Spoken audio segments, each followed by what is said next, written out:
Good evening. कैसे हैं आप सब? We are doing moral development theory given by Kohlberg. हमने स्टेजेस कर ली हैं, लेवल्स हमने कर लिए हैं। तो अभी हम करने जा रहे हैं educational implications of moral development theory, यानी कि शिक्षा के क्षेत्र में जो ये थ्योरी है नैतिक विकास की, इसकी क्या उपयोगिता है, किस तरीके से हम इसको शिक्षा के क्षेत्र में उपयोग में ला सकते हैं। तो कैसे कैसे हम बच्चों को सिखा सकते हैं, मोरल वैल्यूज कैसे इनकलकेट करी जा सकती हैं, बच्चों के अंदर डाली जा सकती हैं। तो first one is personal example of teachers. ये सबसे इम्पॉर्टेंट है क्योंकि जो अध्यापक होता है वो एक रोल मॉडल की तरह से होता है बच्चों के सामने। तो टीचर को, अध्यापक को अपने आप को एक ऐसे आदर्श व्यक्ति की तरह से बच्चों के सामने रखना होगा कि वो उसको फॉलो करें। टीचर की बातों में, यानी कि उसकी करनी और कथनी में कोई अंतर नहीं होना चाहिए। जैसे कि हमें कहें कि एक समय पर अध्यापक बच्चों को कह रहा है कि हमें स्मोकिंग नहीं करनी चाहिए, और बाहर जो है वो बच्चे देखते हैं कि अध्यापक खुद से स्मोकिंग कर रहा है। तो ऐसा नहीं होना चाहिए। टीचर के कंधों के ऊपर बहुत बड़ी रिस्पॉन्सिबिलिटी है। वो जैसा कह रहा है उसके व्यवहार में भी वो चीज़ें झलकनी चाहिए। वो एक रोल मॉडल की तरह से, एक आदर्श व्यक्तित्व की तरह से अपने आप को प्रस्तुत करे। वो बच्चों के ऊपर सबसे ज़्यादा इम्पैक्ट डालता है। Second one is great example of great heroes.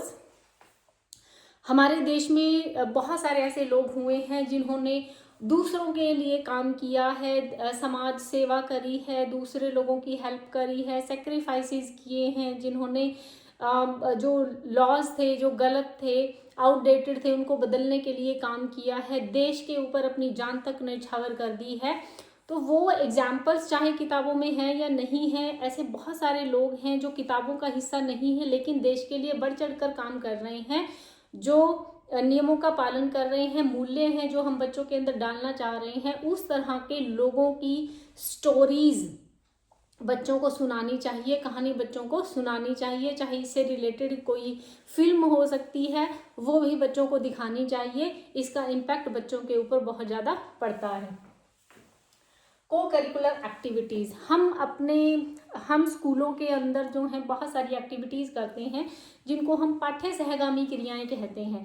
अब पाठ्यगामी जो क्रियाएं हैं वो वेस्ट नहीं होती हैं, बल्कि बहुत सारी ऐसी चीज़ें जैसे कि भाईचारा है, कोऑपरेशन है, जो सहयोग की भावना है, इमोशनल इंटीग्रिटी है, जो हम संवेगात्मक रूप से एक दूसरे से क्लोज आते हैं, ऐसी बहुत सारी चीज़ें हैं जो हम को करिकुलर एक्टिविटीज़ के जरिए, जैसे कोई ड्रामा हो रहा है, कोई डांस का है, या कोई प्रोजेक्ट वर्क है, किसी भी तरह की कोई भी एक्टिविटीज़ है जिसमें हम बच्चों को इन्वॉल्व करें, वो करनी चाहिए। क्योंकि जो चीज़ें सीधा क्लासरूम से इनकलकेट नहीं हो सकती हैं, टेक्स्ट बुक से इनकलकेट नहीं करी जा सकती हैं, वो इनका पर्पज, जैसे स्पोर्ट्स आप कराते हो तो स्पोर्ट्समैन स्पिरिट आती है, दूसरे का जो कर रहा है अच्छा परफॉर्मेंस है उसको अप्रिशिएट करना आ रहा है, हार्ट अपनी जो आपकी डिफीट हो गई है, हार है, उसको एक्सेप्ट करना आ रहा है, और भी बहुत सारी चीज़ें जो हैं वो बच्चे के अंदर आती हैं। तो ये सारी की सारी क्रियाएं स्कूलों के अंदर होनी चाहिए। सेलिब्रेशन ऑफ डेज, जैसे कि बड़े बड़े जो लोग हैं उनके हम जन्मदिन मनाते हैं। इसके अलावा 15 अगस्त, 26 जनवरी और भी बहुत सारे ऐसे दिन हैं जो स्कूलों के अंदर मनाए जाते हैं।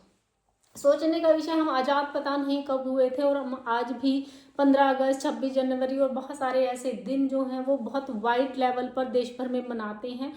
उसका पर्पज़ क्या है? उसका पर्पज़ सिर्फ ये नहीं है कि उसको मनाना है, उसका कहीं ना कहीं एक छिपा हुआ अर्थ ये है कि हमारी जो आगे आने वाली जनरेशन है उसको ये बताना कि भाई ये जो आज़ादी मिली है ये ऐसे ही नहीं मिली है, बल्कि बहुत सारे लोगों का बलिदान इसमें हुआ है। उन सबको याद करना, बच्चों के अंदर देश प्रेम की, अपने समाज के प्रति प्रेम की भावना को जागृत करना, कि वक्त आने पर जब देश को ज़रूरत पड़ती है तो हमारे सेल्फ इंटरेस्ट हमें छोड़ देने हैं और देश को सर्वोपरि रखना है। इसीलिए ये दिन स्कूलों के अंदर मनाए जाते हैं और बच्चों को इनके अंदर शामिल किया जाना चाहिए। Next one is value education through real life situations. ऐसी सिचुएशंस क्रिएट करनी चाहिए, चाहे ड्रामा के थ्रू कर रहे हैं, चाहे किसी और के थ्रू, चाहे कोई स्टोरी के थ्रू, चाहे कोई उसके थ्रू बच्चे को रियल लाइफ सिचुएशंस में डालकर बाहर ले जाकर हमें ऐसी सिचुएशंस में बच्चे को डालना है जहाँ पर बच्चा जो है, जो वास्तविक जीवन है वहाँ से भी जो मूल्य हैं, जो नैतिक चीज़ें हैं, सही और गलत की समझ है, वहाँ से वो सीख सके। Next one, punishment should be avoided. Punishment इसलिए अवॉइड करनी चाहिए क्योंकि ये सबसे लोवेस्ट लेवल है मोरालिटी का, जो जहाँ पर बच्चे को सही और गलत की पहचान नहीं होती है। वो काम सिर्फ इसलिए नहीं करता क्योंकि पनिशमेंट का डर है, और जैसे ही ये डर हट जाता है बच्चा वो काम कर देता है। इसीलिए बहुत ज़्यादा सख्त दंड नहीं देने चाहिए, बल्कि बच्चे की रीजनिंग इम्प्रूव करनी चाहिए, थिंकिंग इम्प्रूव करनी चाहिए, ताकि जो मोरालिटी है वो उसके अंदर घर कर जाए, किसी प्रेशर में वो उसको फॉलो ना करे। Next one, encourage discussions and debate in classroom to listen and understand different view points. Class में क्या करना है, जो डिस्कशन और डिबेट है यानी कि चर्चा और जो वाद विवाद प्रतियोगिता है, इस तरह की क्रियाएं स्कूलों में और क्लासरूम के अंदर होनी चाहिए, क्योंकि ये जो क्रियाएं होती हैं इनसे बच्चे को दूसरे का जो व्यू पॉइंट है, जो दूसरे का नज़रिया है, वो भी समझने का अवसर मिलता है। वो सुनता है, समझता है, और उसकी जो अंडरस्टैंडिंग है कॉन्सेप्ट्स के के बारे में, खासतौर से उस तरह के टॉपिक्स के ऊपर डिबेट्स होनी चाहिए जो कि नैतिक मूल्यों से रिलेट करते हैं। तो उसका जो व्यू पॉइंट है वो वाइड हो जाता है, क्योंकि वो दूसरे के नज़रिए को भी देखता है और अंडरस्टैंडिंग डेवलप होती है, और जो मोरल वैल्यूज़ हैं वो डीपली जो हैं वो उनके बारे में समझ होती है, क्योंकि वो ब्लाइंडली उसको फॉलो नहीं करना चाहता। नेक्स्ट वन इसी से रिलेटेड है एक और, जैसे जैसे बच्चे बड़े हो जाते हैं, है ना, as the children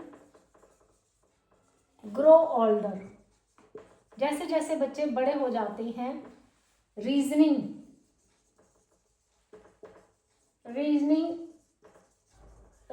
should be provided to follow rules, है ना। जैसे जैसे बच्चा बड़ा हो जाता है कि उन्हें ये नियम क्यों मानने हैं, इसके पीछे का कारण दिया जाना जरूरी होता है, because they don't want to blind follow, है ना, बिकॉज